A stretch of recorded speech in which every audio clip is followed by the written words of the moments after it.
مبسملا ومحمدلا ومصليا ومسلما أما بعد قال الله تبارك وتعالى إن الذين يأكلون أموال اليتامى ظلما إنما يأكلون في بطونهم نارا وسيصلون سعيرا اللهم صل على محمد وعلى آل محمد كما صليت على إبراهيم وعلى آل إبراهيم إنك حميد مجيد اللهم بارك على محمد وعلى آل محمد كما باركت على إبراهيم وعلى آل إبراهيم إنك حميد مجيد۔ معزز دوستو، آپ حضرات کے یہاں میراث کی اہمیت پر گفتگو کرنے کے لیے میں حاضر ہوا ہوں۔ حضرت مولانا محمد طیب صاحب کو رب جزائے خیر دے، وہ یہاں ہمارے آنے کا سبب بنے ہیں۔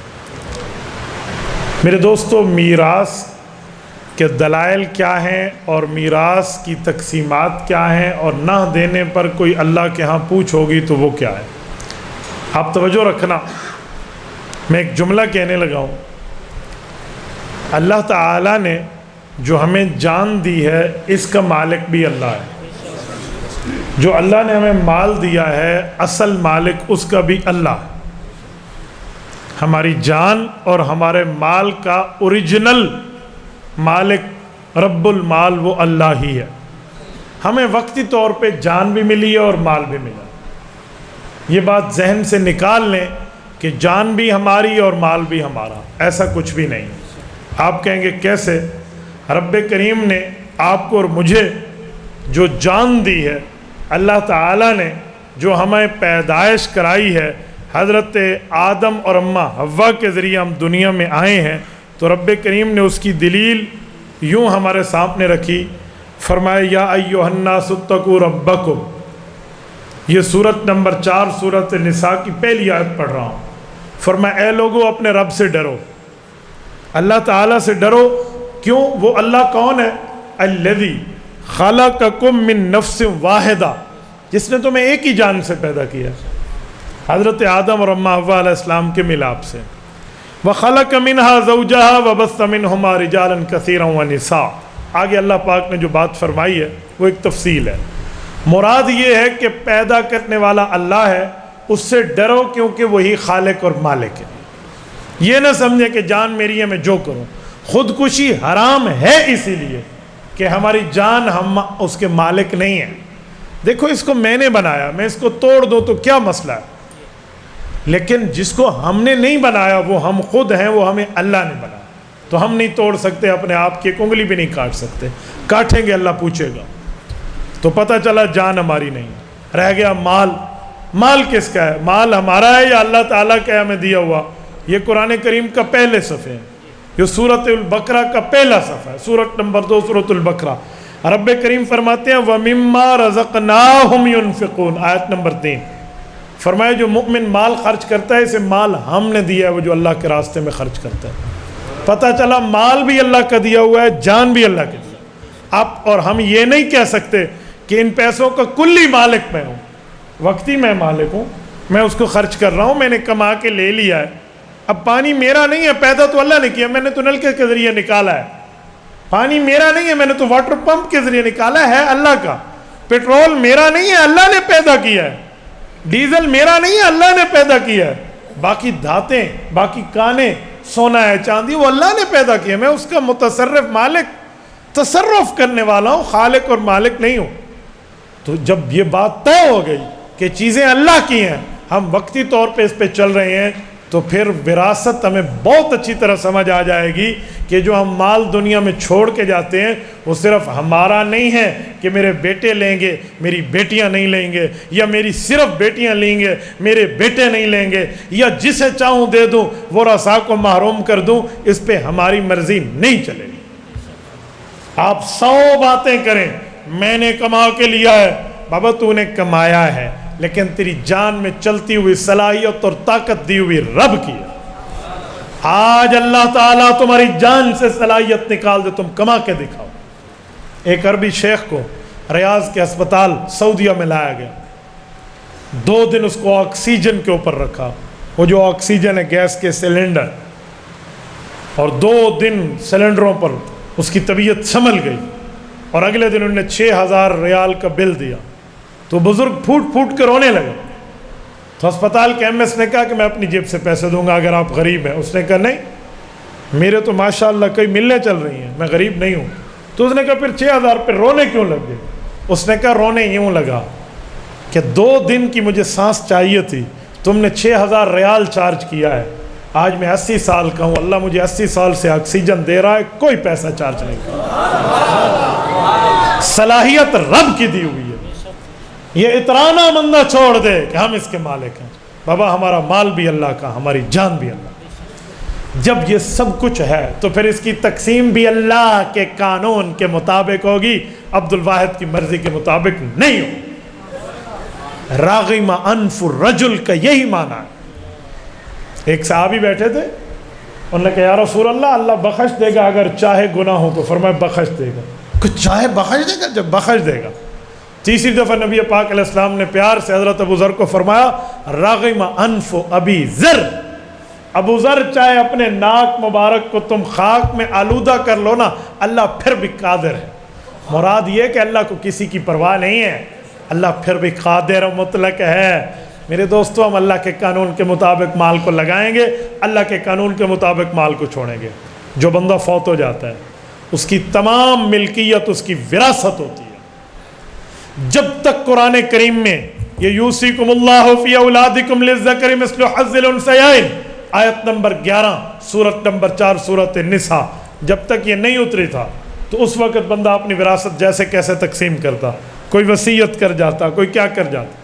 لیکن پھر اللہ نے مال کے میت کے لیے احکام اتارا۔ جب یہ حکم آیا پھر تمام امت کو پابند کر دیا گیا کہ آپ نے اس کے مطابق اپنی وراثت تقسیم کرانی ہے۔ اب کوئی یہ نہیں کہہ سکتا کہ بیٹی کا اتنا حصہ کیوں ہے، بیٹے کا اتنا کیوں ہے۔ ہماری شریعت میں اصول ہے کہ بیٹے کے 2 حصے اور بیٹی کا 1، لیکن کچھ لوگ کہتے ہیں بیٹی کو 1 کیوں ہے۔ ایک لبرل نے ایک مرتبہ مجھ سے سوال کیا، وہ کہنے لگا یہ اسلام میں عورت کو 1 حصہ کیوں ملتا ہے؟ میں نے کہا دیکھا جائے تو عورت کے لیے اسلام نے کہا 1 حصہ ہے، مرد کے لیے 2 ہے، لیکن اگر گہرائی میں اتر کے دیکھیں تو عورت کے 2 حصے ہیں اور مرد کا 1 ہے۔ انہوں نے کہا وہ کیسے، مرد کا 1 کیسے ہے؟ حالانکہ ملتے تو مرد کو 2 ہیں، مثل حظ الانثیین، عورت کو تو 1 ملتا ہے۔ میں نے کہا ایک عورت کو باپ کی طرف سے ملتا ہے، دوسرا حصہ اس کو خامند کی طرف سے ملتا ہے۔ عورت کے حصے 2 ہیں۔ مرد کو 2 کیوں دیے؟ مرد کو اس لیے 2 دیے کہ اس نے تو آگے دینے ہیں، اس نے تو آگے دینے ہیں تبھی دیے۔ اور عورت کو 1 کیوں دیا کہ اس نے تو اپنے پاس رکھنا ہے۔ اور اللہ کے بندے، اسلام نے یہاں بھی عورت کی فیور کی ہے، لیکن ہم لوگ کیا ہیں، باپ فوت ہو جائے تو بھائی اپنی بہنوں کو وراثت میں حصہ نہیں دیتے۔ کیوں؟ ابے تمہاری شادی کرائی ہے تو آپ کو ابے ڈاج دیتا نہیں، جہیز ابا جی نے دیا نہیں تھا۔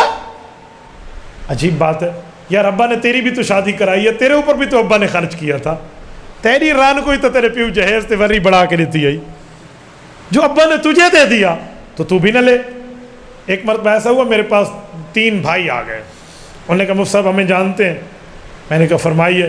کہا جی ہمارے والد صاحب فوت ہو گئے ہیں کچھ عرصہ پہلے۔ میں نے کہا اللہ ان کی مغفرت کرے، اللہ آپ کو صبر عطا فرمائے۔ میرے پاس کیسے آئے؟ کہا جی پرچہ شریعت بنوانے آیا ہوں، فتویٰ لکھ دو ہم تینوں کے لیے اپنے باپ کی وراثت۔ میں نے کہا جی آپ کے والد کے کوئی اور ورثہ؟ کہا نا ہم صرف 3 بھائی ہیں۔ تو جب انہوں نے کہا نا صرف 3 بھائی ہیں تو میں سمجھ گیا بہنیں نہیں ہوں گی، تو میں فتویٰ لکھنے سے پہلے ویسے پوچھ لیا۔ میں نے کہا آپ کی بہنیں نہیں ہیں؟ تو انہوں نے کہا ہیں۔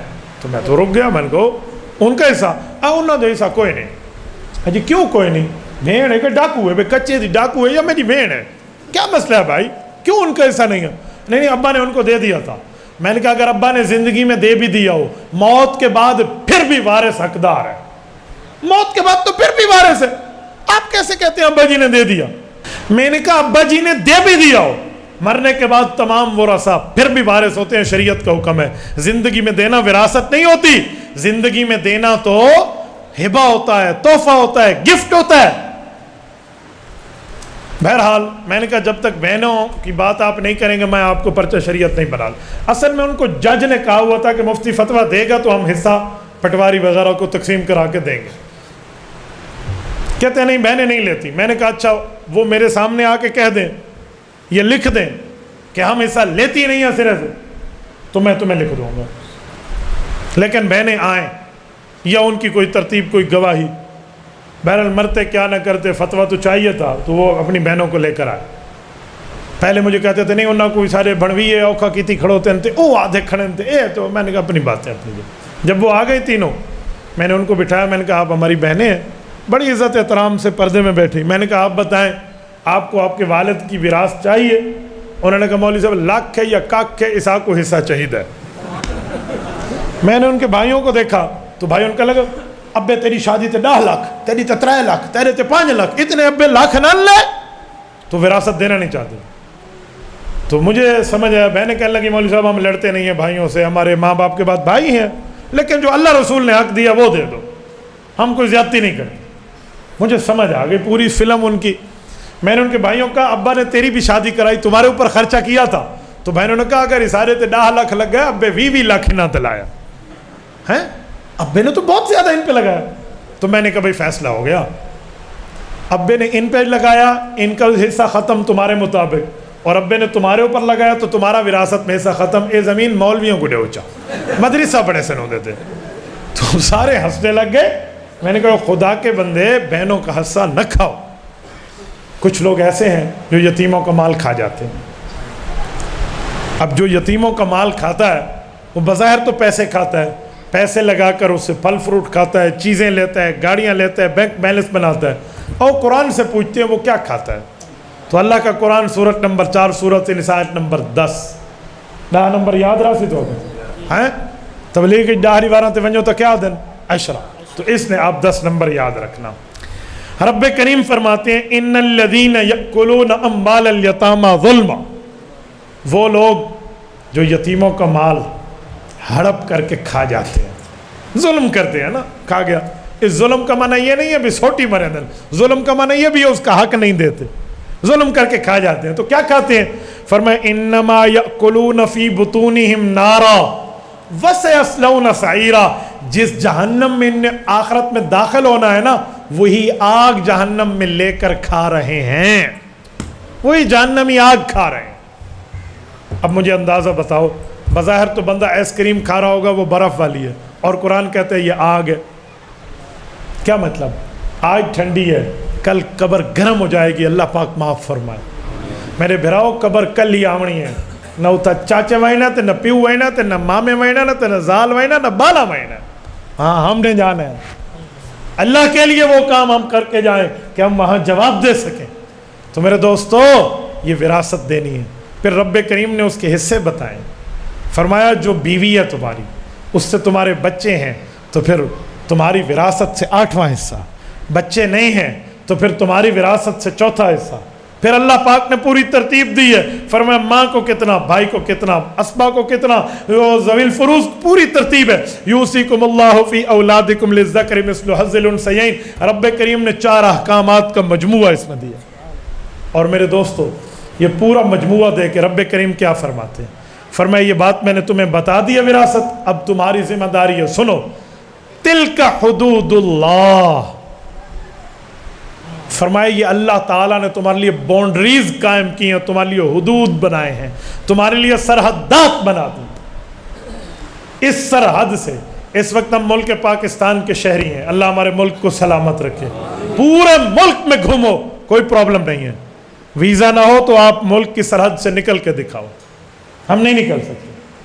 میں گیا ہوں الحمدللہ، ہمارے فوجی جوان وہاں پہرا دے رہے ہوتے ہیں بارڈرز پر، کئی بارڈر آپ دیکھیں، طور خم کا دیکھ لیں، آپ باب دوستی کوئٹہ سے آگے چمن میں جا کے دیکھ لیں، یا آپ واگا بارڈر لاہور کا دیکھ لیں، یا آپ گنڈا سنگھ بارڈر قصور کا دیکھ لیں، جتنے بارڈرز ہیں میں نے دیکھا ہے، وہاں پر جو چل رہا ہوتا ہے وہاں پر لائن لگی ہوئی ہے، اس لائن سے قدم 1 انچ بھی آگے نہیں جاتا، چاہے جتنی پریڈ ہو رہی ہوتی ہے، او پاؤں اٹھا کے نیچے لگ رہا ہوتا ہے، لیکن 1 قدم بھی آگے نہیں جاتے۔ کیوں؟ اگر آپ نے 1 قدم بھی آگے رکھا تو دوسرے ملک میں انٹری ہو جائے گی، جو وداؤٹ ویزا انٹری نہیں ہے، نہیں جا سکتے۔ تو میرے دوستو جب ہم اس ویزا کے بغیر یہاں سے باؤنڈری کراس نہیں کر سکتے تو جو سرحد اللہ نے بنائی ہے اس سرحد کو کراس کر کے بہنوں کی وراثت کیوں کھاتے ہیں؟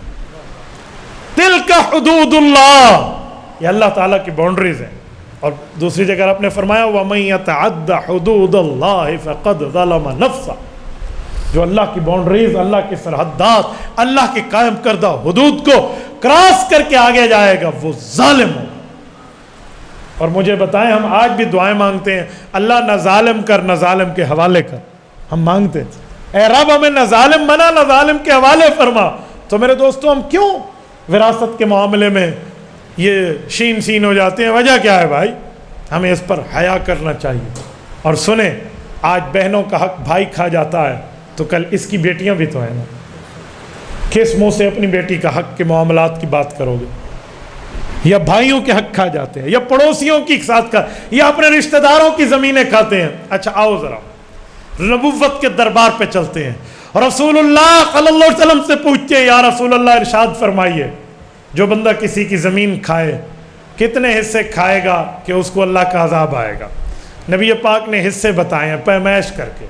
حضرت ابو ہریرہ کی روایت صحیح بخاری میں رضی اللہ عنہ ارشاد فرماتے ہیں، میرے پاک نبی نے فرمایا من اخذ شبرا من الارض بغیر حق یطوق اللہ یوم القیامت 7 اراضین، فرمایا جو شخص کسی کی ایک بالشت زمین، جیکو اسرے کی چاہتے ہیں ایک گٹھ، ایک بالشت زمین بھی ظلمن ہتھیا لے گا، 7 زمینوں کو توق بنا کے کل قیامت میں اللہ اس کے گلے میں ڈالے گا۔ یہ واٹر کولر ہے نا، یا یہ میز ہے، اس کو اٹھا کے کوئی گردن پہ رکھے، ہم رکھ لیں گے؟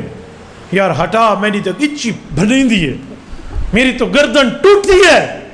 بھئی ایک واٹر کولر اور ایک میز میں نہیں اٹھا سکتا، جب 7 زمینوں کا توق بنا ہوا میرے گلے میں آئے گا تو کیا ہوگا؟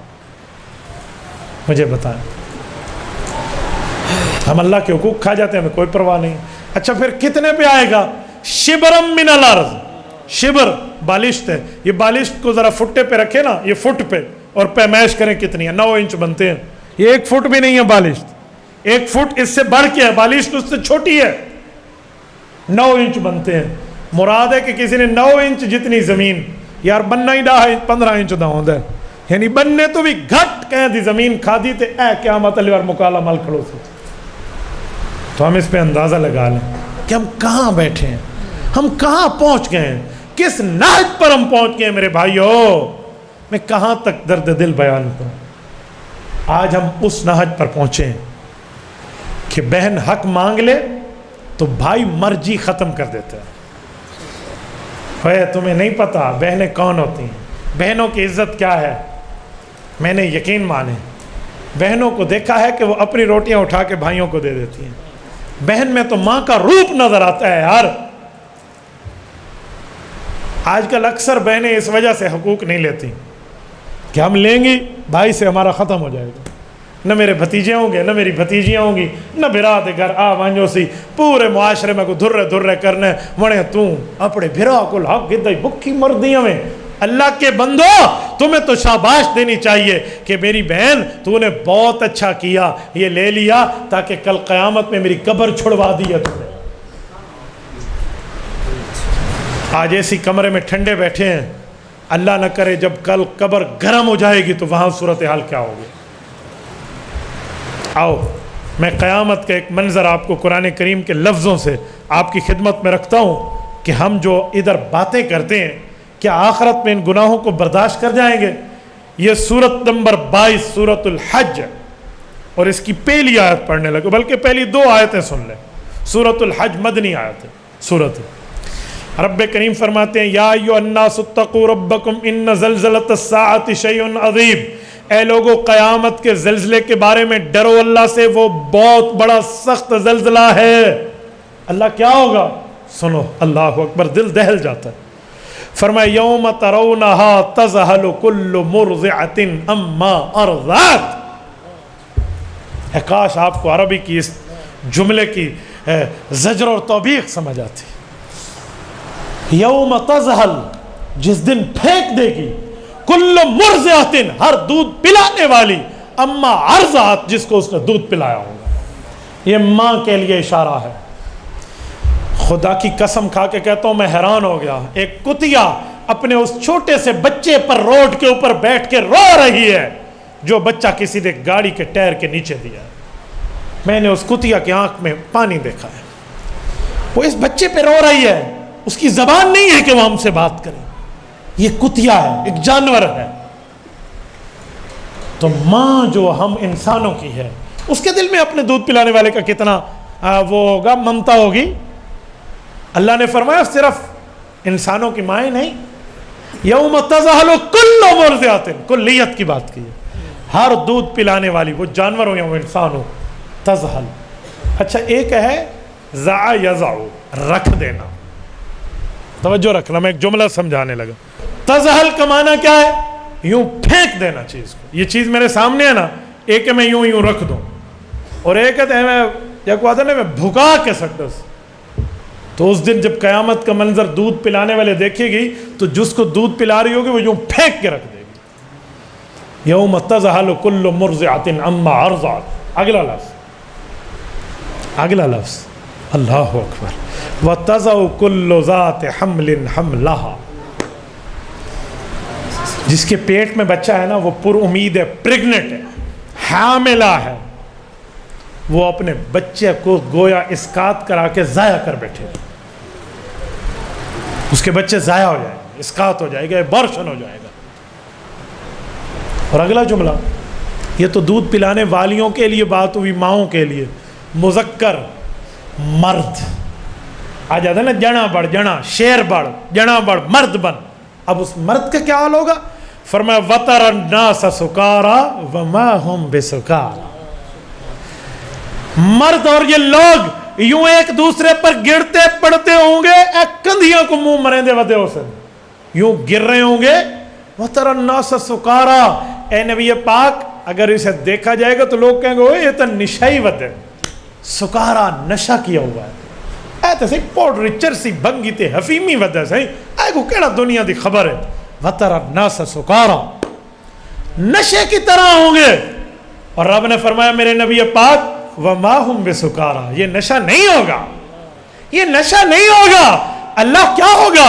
فرمایا وَلَكِنَّ عَذَابَ اللَّهِ شَدِيدٌ، اللہ کی سخت پکڑ اور گرفت ان پر شروع ہو چکی ہوگی۔ یہ ہے قیامت کا منظر۔ خدا کے لیے میرے بھائیوں، آج اپنی بہنوں کو، اپنے ورثاء کو حقوق دے کر اپنی ماں باپ کی قبریں چھڑاؤ۔ یہ نہ ہو کہ تم اپنی وراثت کے معاملات میں کبھی ماں باپ کے غصے والی بات کو نافذ کر بیٹھو اور وراثت کے معاملات میں ورثاء کو محروم کر دو، اور پھر ہیلے بہانے نکالو، پھر ان کی غلط وصیت کے اوپر عمل کر کے عذاب ان کو بھی ملے گا، عذاب آپ کو بھی ملے گا۔ اللہ معاف فرمائے، اللہ محفوظ فرمائے۔ تو میرے دوستو، ہمیں وراثت پر کچھ سوچنا چاہیے۔ موت کے بعد زندگی میں لوگ مال جمع کرتے ہیں، کس کے لیے کرتے ہو؟ ساتھ جائے گا۔ کرتے ہیں لوگ مال جمع کس کے لیے؟ یہاں سلتا ہے آدمی کا کفن جیب کے بغیر، اس کفن میں کوئی جیب نہیں ہوا کرتی، قبر میں کوئی اے ٹی ایم ساتھ نہیں جاتا، قبر میں کوئی چیک بک ساتھ نہیں جاتی۔ میرے دوستو، وہاں پر جائیں گے تو اعمال جائیں گے۔ میرے ساتھیوں، اپنی قبر اور آخرت کو سامنے رکھ کے کام کیا کرو، کوئی مال کے معاملے میں نہیں۔ میں نے ایک بھائی کو دیکھا، اس دن وراثت کی بات آئی تو ایک بھائی کہنے لگا کہ میرے حصے میں اگر کوئی زیادہ آیا ہوا ہے باقی بہن بھائیوں سے تو اللہ کی قسم میرے اوپر احسان کرو، آؤ میرے گھر سے نکال کے ان کو دے دو، اس سے پہلے کہ میری آنکھیں بند ہوں اور میں اللہ کو کیا منہ دکھاؤں۔ سلام ہے یار ایسی بندوں کو، سلام ہے، خدا کی قسم تم نے کیا کام کر دیا میرے بھائی، اللہ اکبر۔ سلام ہے ایسی ذہنیت کو کہ یار دنیا میں حق کے ساتھ برابر کر لو، آخرت میں اللہ کو کیا جواب دیں گے، آخرت میں اللہ کو کیا جواب دیں گے، بڑی بات ہوتی۔ تو بھائی آخرت کو سامنے رکھو، قبر کو سامنے رکھو۔ ایک شخص نے، اللہ والا تھا، اس نے دوسرے اللہ والے سے ایک سوال کیا کہ بھائی آپ موت کو کتنا قریب جانتے ہو؟ تو وہ جو چھوٹے درجے کا اللہ والا تھا، ولی اللہ تھا، اس شخص نے کہا میں اتنا قریب جانتا ہوں کہ ابھی ظہر پڑھی ہے، پتہ نہیں اثر پڑیں گے کہ نہیں پڑیں گے۔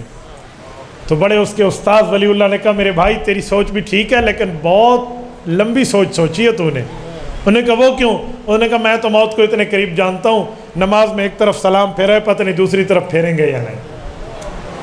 میرے دوستو، یہ ابھی کل کی بات ہے، ہمارے حضرت خواجہ خواجگان خواجہ خان محمد نور اللہ مرکزہ کے چوتھے صاحبزادے حضرت خواجہ سعید احمد خان کا سراجیہ کندیاں والے بالکل صحت مند تھے، سلامت تھے، ٹریول ایجنسی پر صبح اپنی جگہ تشریف لے گئے، وہ جو ان کی ٹکٹنگ کا حساب ہوتا ہے وہاں پر، اس سے نکل کے ایک حاجی صاحب کو مبارک دینے گھر گئے، وہ کہنے لگے ہمارے پاس آئے، جیسے ہی پہنچے اس وقت حضرت نے فرمایا یار یہاں درد ہو رہا ہے، درد ہو رہا ہے، وہیں بیٹھے بیٹھے لیٹ گئے، کلمہ پڑھا، جان جانے آفری کے حوالے کر دیا۔ یہ ہے موت، یہ ہے موت، اتنا جلدی۔ والموت ادنیٰ من شراک نعلہ، فرمایا موت تو ہمارے جوتی کے تسمے کے زیادہ قریب ہے، یہاں میں فیصلے کر رہا ہوتا ہوں اور میرا بازار میں کفن آ چکا ہوتا ہے، تھان سے کٹ کے آ چکا ہوتا ہے، اور ہم یہاں بیٹھ کے فیصلے کر رہے ہیں جی میں جیندہ رہا تھا ہی میں کرے سا۔ ہاں بھائیو، ہماری جان کا مالک بھی اللہ، ہمارے مال کا مالک بھی اللہ، ہم اس کے مالک نہیں ہیں۔ اس وقت تک قدم اپنی جگہ سے نہیں ہلیں گے جب تک اللہ کو جواب نہ دیا کہاں سے کمایا تھا، کہاں پہ لگایا تھا، خدا کے لیے۔